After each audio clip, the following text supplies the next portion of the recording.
Hey, I'm Donnie Pitts with Here Technologies, and we're at 5 Points Recording Studio in Huntsville, Alabama. I'm going to be showing you how to hook up your DAW to your 16-channel Hearback Pro system using the analog input cards. The analog input cards on the Hearback Pro are two DB25 connectors. That's one per card. And each DB25 connector gives you 8 channels of analog audio input. Now, the Orion HD also has DB25 connectors on the back, so it's as simple as just plugging in both the cables. So let's go ahead and get those in.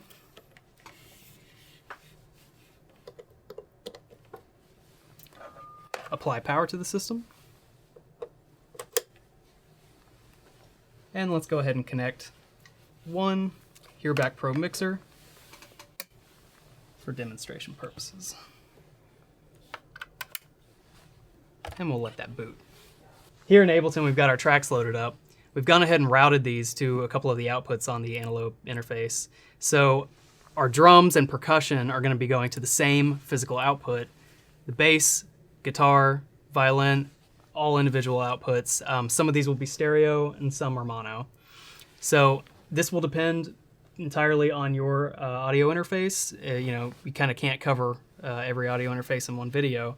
So make sure you get your routing correct from out of your audio interface into the physical ports that you want to bring into your Hearback Pro. So when you do bring it into your Hearback Pro, by default, your mixer will have just a 1-to-1 mapping. That means channel 1 on knob 1, channel 2 on knob 2, and all the way through 16. But, since we have a couple of tracks that really don't need to be duplicated across different knobs, we can do something where we unmap certain knobs from channels and reroute channels to other knobs. Let's change the routing on the Hearback Pro mixer so that it more closely matches what we have sending out of the DAW. So, by default, all 16 channels will come in on knobs 1 through 16. Kind of how you would expect, 1-to-1 mapped. But, our drums are stereo. They really don't need to take up 2 knobs. Why don't we unmap it from the second knob and just put the stereo drums on one knob? Well, let's do that. I'm going to hold preset and spin the knob that you plan to map something to or unmap. You can see from the blinking LEDs right there, knob 2 is what was spun. And since drums are stereo, both the 1 and the 2 channel are lit up right now. Now, to unmap something from this, all you're going to do is take the map channel and spin it. Now, nothing's blinking anymore, no lights, and you can actually verify this if I back out by holding preset again to get back into just the regular mode. So now nothing's mapped on channel 2. Now that's great, but let's move bass over onto channel 2 since that's how we have it set up in Ableton. Again, I'm going to hold preset and spin the knob. Okay, so now let's choose bass. Simple as that. Let's back out again, and now bass is on 2. And we're going to repeat this process for all of our channels sequentially. So we've done that already on a different preset, as you can see. All right, so now our stereo drums is on 1, mono bass is on 2, mono guitars after that, mono violin, a synth, stereo keys, and stereo horns. Now your mixer is set up to mirror your DAW session.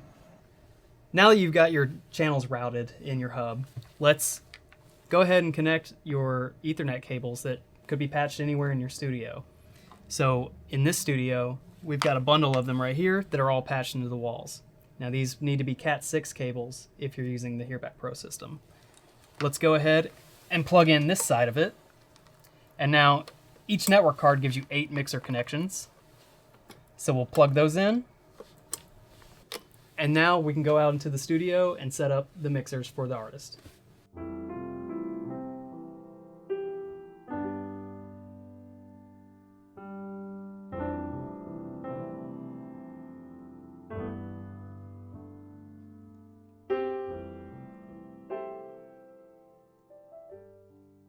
So if you do plan to bring something like ADAT into the Hearback Pro system, we do have a card for that.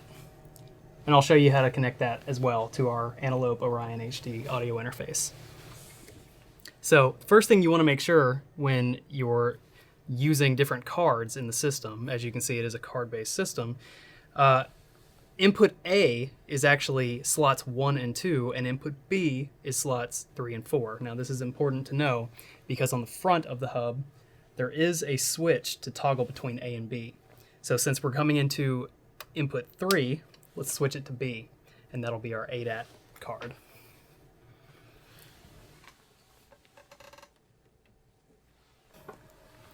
So we'll go ahead and apply power.